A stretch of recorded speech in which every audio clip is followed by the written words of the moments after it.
ভীমেশ্বৰ ধাম অসমৰ গুৱাহাটীৰ পামহিৰ ওচৰৰ ডাকিনী পাহাৰত অৰ্থাৎ দৈনী পাহাৰ বুলিও জনা যায় সেই ঠাইৰ এটা হিন্দু মন্দিৰ হয়।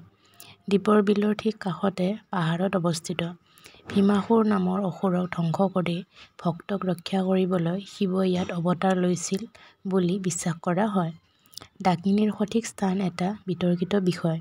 শিৱ পুৰাণ আৰু কোটি ৰুদ্ৰ সংহিতাত ডাকিনী পাহাৰত ভীমাশংকৰ জ্যোতিৰ্লিংগৰ কথা উল্লেখ কৰা হৈছে। পামহিত থকা ভীমেশ্বৰ ধামক ভক্তসকলে একে দ্বাদশ জ্যোতিৰ্লিংগ বুলি ব্যাখ্যা কৰে। পুনেৰ ভীমশংকৰ ধামকো একাংশ লোকে দ্বাদশ জ্যোতিৰ্লিংগ বুলি অভিহিত কৰে। ইয়াত কোনো মন্দিৰ নাই। ইয়াৰ পৰিৱৰ্তে শিৱলিংগক আগুৰি থকা পাহাৰীয়া ধাৰা এটা আছে আৰু লিংগটোৰ ওপৰেৰে অবিৰতভাৱে পানী বৈ থকা দেখা যায়। এই ধামৰ আধা বাটত গণেশৰ নামত উৎসৰ্গা কৰা মন্দিৰ এটাও আছে। শিৱলিংগলৈ যোৱা পথটো পাহাৰ, নৈ আৰু বাঁহৰ সাজেৰে অতি সুন্দৰ। শিৱ পুৰাণৰ মতে কুম্ভকৰ্ণ অৰ্থাৎ লংকা ৰজা ৰাৱণৰ ভাতৃ, পাতাল লোকৰ ৰজাৰ কন্যা কাৰ্কতীৰ প্ৰেমত পৰিছিল।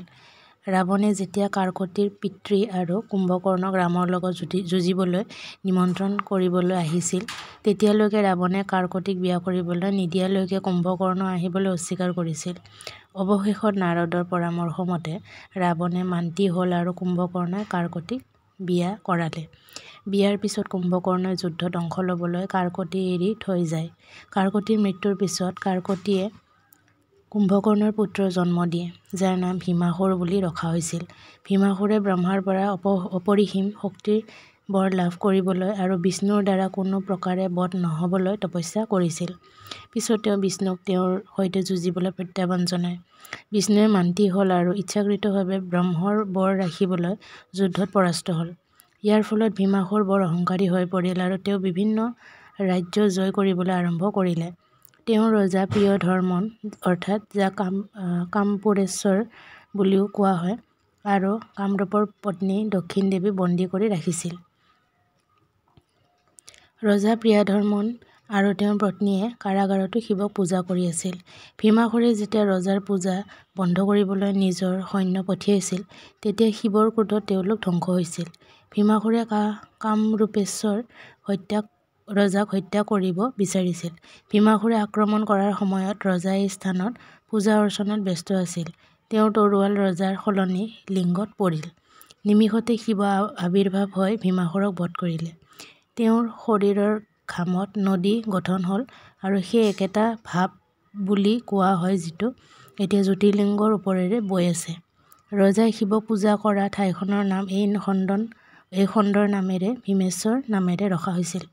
দেৱ, ঋষি আৰু ভক্তসকলৰ অনুৰোধত শিৱই ভীমশংকৰ নামেৰে তাত চিৰকাল বাস কৰিবলৈ সন্মত হয়। গুৱাহাটীৰ পৰা প্ৰায় 13 কিলোমিটাৰ দূৰত্বত ভীমেশ্বৰ পাবলৈ গুৱাহাটীৰ 37 নং ৰাষ্ট্ৰীয় ঘাইপথৰ পৰা পামহিলৈ যাব লাগে। গোৰচুকৰ পৰা ট্ৰেকাৰ আৰু গাড়ীৰে এই অঞ্চললৈ যাব পাৰি। গুৱাহাটী পথ, ৰেল আৰু বিমানযোগে দেশৰ অন্যান্য প্ৰান্তৰ সৈতে ভালদৰে সংযুক্ত। পঞ্জীয়নভুক্ত বিশ্ব সমাজ ব্ৰাহ্মণ সভাৰ সদস্যসকলে মহাশিৱৰাত্ৰি উপলক্ষে ৰুদ্ৰযজ্ঞ আৰু ৰুদ্ৰাভিষেক পাঠ পৰিৱেশন কৰে। অসম ৰাজ্যিক পৰিবহণ নিগমে নিয়মীয়াকৈ গোৰচুকৰ পৰা মন্দিৰলৈ ভক্তক কঢ়িয়াই নিবলৈ বাছ চলায়।